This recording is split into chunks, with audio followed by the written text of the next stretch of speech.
ইসলামে শিক্ষার গুরুত্ব অপরিসীম। জ্ঞান অর্জনকে মহান আল্লাহ তাআলা ইবাদত হিসেবে গণ্য করেছেন। শিক্ষা মানুষকে অন্ধকার থেকে আলোর পথে নিয়ে আসে। এটি শুধু দুনিয়াবী উন্নতির জন্যই নয়, বরং আখেরাতের সাফল্যের জন্য অপরিহার্য। শিক্ষার ফজিলত বা গুরুত্ব।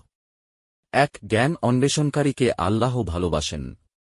আল্লাহ তাআলা পবিত্র কোরআনে বলেছেন, যাদের জ্ঞান আছে এবং যাদের জ্ঞান নেই, তারা কি সমান হতে পারে?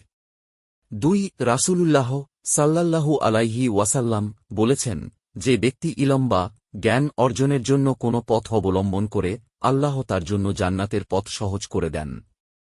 ৩. যে ব্যক্তি জ্ঞান অর্জন করে এবং তা অন্যকে শেখায়, তার মৃত্যুর পরও তার আমলনামায় এর সওয়াব যুক্ত হতে থাকে। এটি হল সাদকায়ে জারিয়া বা চলমান দান। তাই ইসলাম নারী পুরুষ নির্বিশেষে সবার জন্য জ্ঞান অর্জনকে বাধ্যতামূলক করেছে।